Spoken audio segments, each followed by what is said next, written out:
Hi, I'm Andy Lazur. I'm a water quality specialist with University of Maryland Extension, and welcome to this Wednesday water webinar on smart use of de-icing salts. So salt has been used for de-icing roads for many decades, and the amount has grown consistently over that time period to where we're using approximately 30 million tons per year to our roads for public safety purposes.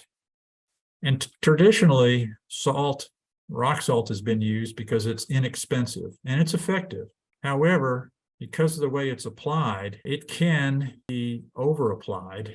In recent years, there's been a lot of effort to reduce the amount of salt that's used, and in a practice called anti-icing. And the picture on the right here, you can see these streaks. So this is a brine solution that's been applied to the roads before the onset of the storm.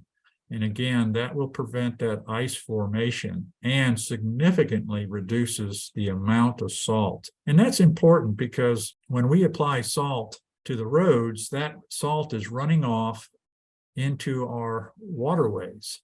And this graph just shows you over a period of about 20 years, in some streams in Maryland where the concentration has gone from, say, 10 to 40 parts per million up to as high as several hundred parts per million and exceeding the EPA limit or level of 250 parts per million. And then chloride is basically conservative in nature, whereas it doesn't disappear. It's actually accumulating in our waters, and particularly our groundwater. And that's because our surface water and groundwaters are connected. So about 50 to 60% of the chlorides from road salt are, as they go through the watershed and infiltrate, they're entering groundwater. And so it's an accumulative effect. And that's what we're seeing, this concentration of chloride slowly increasing. This graph shows over a period of about 30 to 40 years, the chloride level going from less than 10 parts per million up to now exceeding the actual EPA level of 250 parts per million. So in addition to that elevated chloride level and sodium levels, those two elements are having a significant impact on stream quality, aquatic habitat, aquatic organisms. It impacts leaching of organic carbon and nitrogen. It interferes and breaks down some of the soil structure that's so important. It mobilizes some of the bases. It also mobilizes heavy metals and radionuclides from the soil, has a significant impact on increasing the corrosivity of the water, which then impacts plumbing and actually has caused lead leaching, for example, but also negatively impacts the lifespan of our home appliances. So all of these things have an impact, an increase to the risk to public health, but also sodium chloride also impacts negatively our aquatic ecosystems, lowers our soil pH, lowers the soil organic matter, and the microbial decomposition potential. And again, so all of these things impact negatively our drinking water quality. So what can we do as homeowners? So the best approach to reducing any sort of hazard because of ice is to shovel frequently during a snowstorm. Once snow gets up to about 3 inches, adding salt is going to be totally ineffective. So you need to periodically remove as much as you can by shoveling periodically. And then again, you can also consider spreading the de-icer before the ice in snowstorm. And again, that will prevent that ice formation and also reduce the amount of salt that you're going to use.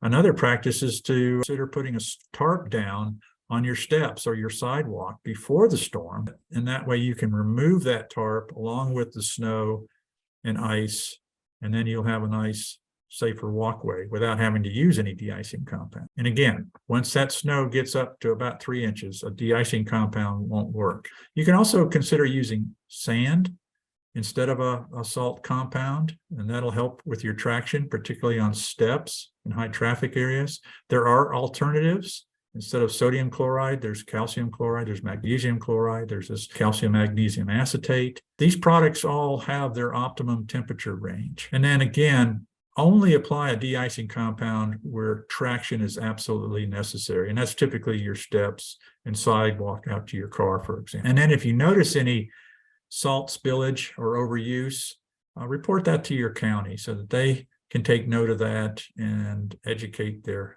drivers to try to reduce that excess or spillage. Another thing to take note of is, follow the label. Whatever product you're using, follow that label.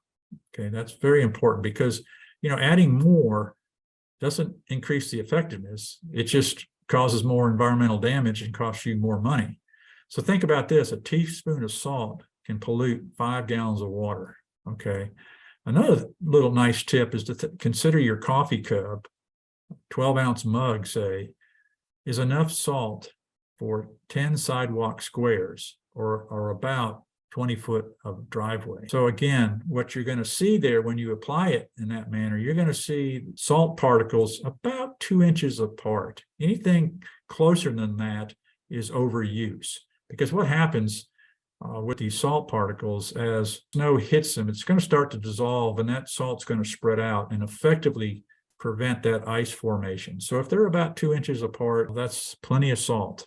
The other thing that you can consider doing, if you accidentally spill, some salt, consider sweeping it up and then reusing it later. So just in summary, there's a lot of negative impacts that are cumulative, that we're seeing more and more increased concentrations of chloride in our groundwater, and that's having implications on drinking water quality. That's increasing the cost of water treatment. It's reducing the lifespan of appliances in our homes, for example.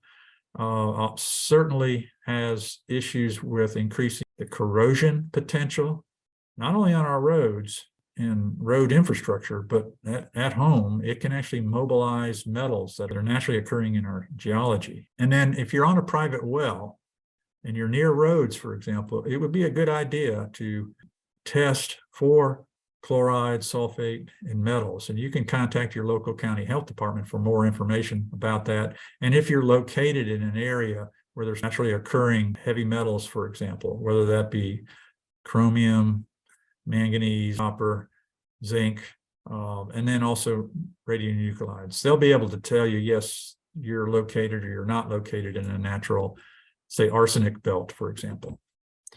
So again, following these salt practices will go a long way in reducing our environmental and public health impact. So there's a lot of information on salt out there. Our Maryland Department of Environment or your state Department of Environment or similar organization probably has a lot of information on salt. So I encourage you to take advantage of these resources. Thank you for your time.